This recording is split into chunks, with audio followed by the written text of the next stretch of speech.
Hello everyone, नमस्ते, प्रणाम। मैं कंचन मणिरत्नम आपका स्वागत करती हूँ अपने यूट्यूब चैनल पर। अगर हम शास्त्रीय संगीत की बात करें और उसमें भी राग की बात करें, तो राग की कुछ डिटेल्स होते हैं जिसको जानना बहुत जरूरी होता है। जैसे कि राग का आरोह, अवरोह, पकड़, थाट, वादी, संवादी, न्यास के स्वर, विवादी स्वर, अनुवादी स्वर, विकृत स्वर, वर्जित स्वर, न्यास के स्वर और आपका जाति, गायन वादन, समय, मिलते जुलते राग। राग गाने से पहले इन सारी बातों को जान लेना बहुत जरूरी होता है।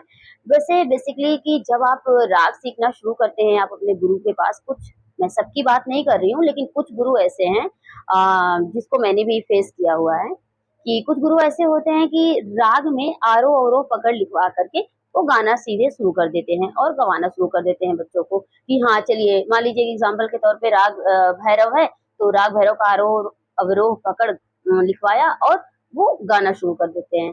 तो ये तो रॉन्ग तरीका है। ये आपकी रिस्पॉन्सिबिलिटी होती है कि एज अ स्टूडेंट आपको सारी डिटेल्स के बारे में जानना बहुत जरूरी है। एग्जाम्पल लेकर के मैं इन सारी डिटेल्स को समझाऊंगी। तो अगर आप मेरे चैनल पर नए हैं तो प्लीज चैनल को सब्सक्राइब कर लीजिए, बेल आइकन प्रेस कर दीजिए जिससे कि आपको नोटिफिकेशन मिलता रहे। तो आइए बात करते हैं, एग्जाम्पल लेकर के मैं बात करती हूँ राग भैरव। तो राग भैरव को सीखने से पहले सबसे पहले जो बात करेंगे आरोह की। चढ़ते हुए क्रम को आरोह बोलते हैं और उतरते हुए क्रम को अवरोह बोलते हैं। यानी असेंडिंग ऑर्डर को आरोह, डिसेंडिंग ऑर्डर को अवरोह। सबसे इंपॉर्टेंट बात, अगर भैरव की बात करें तो 7 स्वरों में 2 स्वर उसके कोमल होंगे, पहले रे और दूसरा धा, बाकी सारे स्वर शुद्ध लगेंगे। तो अगर आरोह गाए राग भैरव का तो उसका भैरव का आरोह होगा सा रे ग म पा धा नी सा सा नी ध पा म ग रे सा। ये हो गया राग भैरव का आरोह एंड अवरोह। आरोह जब हम जा रहे सारे गामा पाधा नी सा, तो ये हमारा आरोह हो गया, और सा नी धा पा मा अगर ऐसा जब आ रहा है तो ये अवरोह हो गया। अब बात करते हैं पकड़ की। कुछ स्वरों के समूह को गाने से ही राग का पता चल जाए उसे राग का पकड़ कहते हैं। जैसे कि मैं एक स्वर संगति गाने जा रही हूँ और आप पहचानिएगा कि मैंने क्या गाया। जैसे एग्जाम्पल पे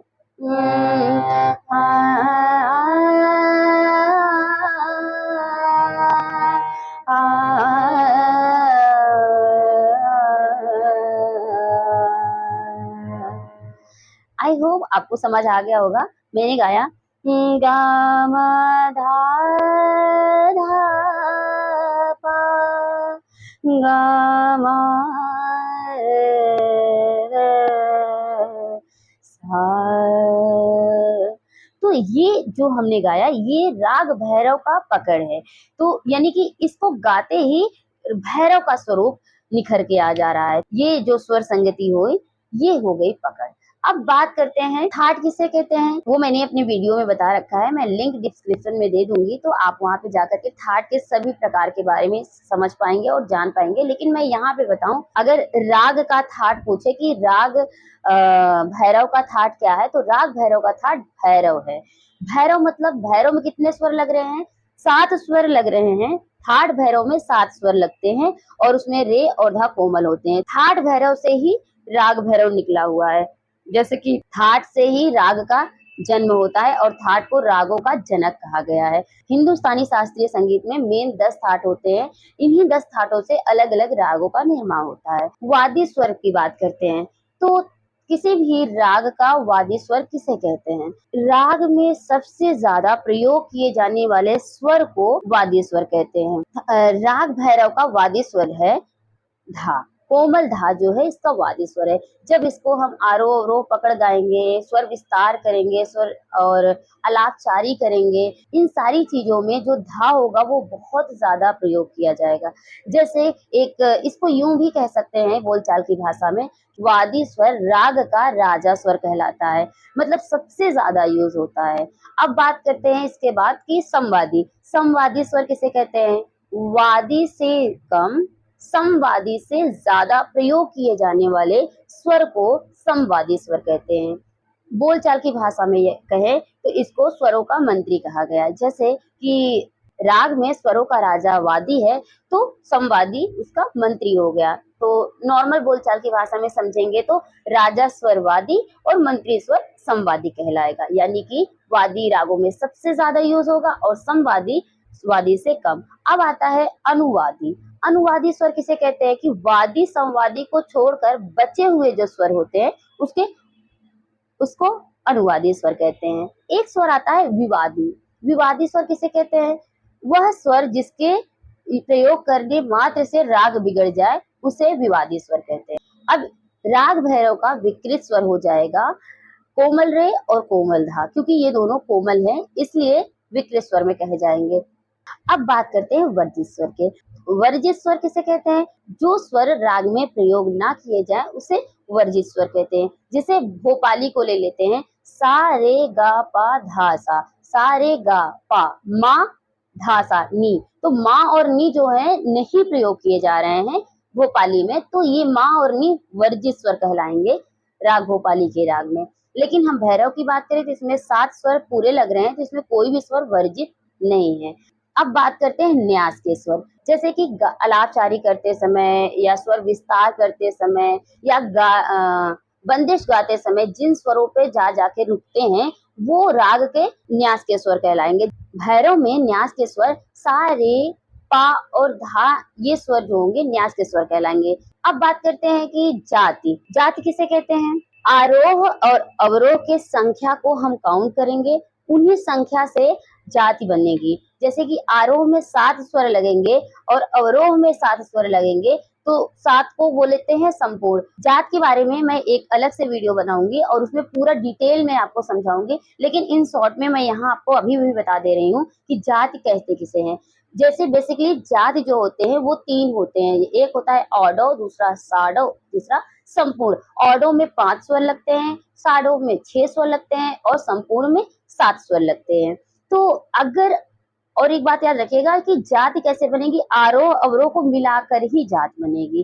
तो जैसे कि एग्जांपल पे आरोह में 7 स्वर हैं, अवरोह में भी 7 स्वर है, तो उसकी जो जाति बनेगी संपूर्ण संपूर्ण बनेगी। अगर आरोह में 6 हैं, अवरोह में 7 हैं तो शाडो संपूर्ण बन जाएंगे। तो ये ऐसे बनते हैं और मैं डिटेल में वीडियो में बता दूंगी, तो आप प्लीज देखिएगा जरूर। अब नेक्स्ट जिसके बारे में हम बात करेंगे वो है गायन वादन समय। गायन वादन समय राग भैरव का है प्रातः काल, यानी कि दिन का प्रथम प्रहर। प्रहर जो होते हैं हिंदुस्तानी संगीत पद्धति में, प्रहर जो होते हैं वो 4-4 प्रहर डिवाइड किए गए हैं। जैसे कि 4 प्रहर दिन में होंगे और 4 प्रहर रात में होंगे। दिन का प्रथम प्रहर, दिन का द्वितीय प्रहर, दिन का तृतीय प्रहर, दिन का चतुर्थ प्रहर।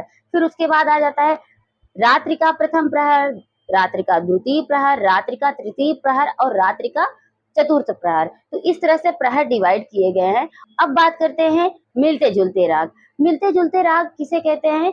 जैसे कि कोई भी राग हो, एक दूसरी भी राग हो जिसका थाट सेम हो जाए और उसके कुछ स्वर जैसे हों, जिसका वादी संवादी तो अलग हो लेकिन जो चलन हो और कुछ स्वर संगति ऐसे हो जो मिल रहे हो, तो एक दूसरे के वो मिलते जुलते राग कहलाएंगे। जैसे कि राग भैरव का मिलते जुलते जो राग है वो है राग रामकली और कलिंगड़ा। सो फ्रेंड्स, उम्मीद करती हूँ कि आपको बहुत अच्छे से समझ आ गया होगा कि राग के सारे डिटेल्स के बारे में। मैं आपसे एक ही रिक्वेस्ट करूंगी कि जब भी आप राग सीखो तब इन सारी डिटेल्स को अपने गुरु से पूछो, या नहीं समझ आता, नहीं पूछ पा रहे हैं आप, या आपको वहां नहीं सिखाया जा रहा है, तो आप बुक उठाओ और बुक में वो सारी डिटेल्स लिखी होती है। तो आप मैं अभी एक स्ट्रक्चर बता दूंगी आपको, उस स्ट्रक्चर में आप लिखना शुरू कर दीजिएगा। वहां पे मैं डिस्प्ले पे भी दे दूंगी कि राग जब लिखते हैं तो उसके पहले पूरे डिटेल्स को कैसे आप लिखेंगे, वो स्ट्रक्चर में बता दूंगी। तो आप वैसे ही अपने कॉपी में, अपनी डायरी में नोट करके देन उसके बाद ही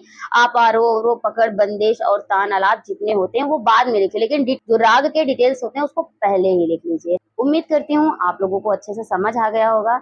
प्लीज अगर आप नए हैं तो चैनल को सब्सक्राइब कर लीजिएगा, बेल आइकन प्रेस कर दीजिएगा।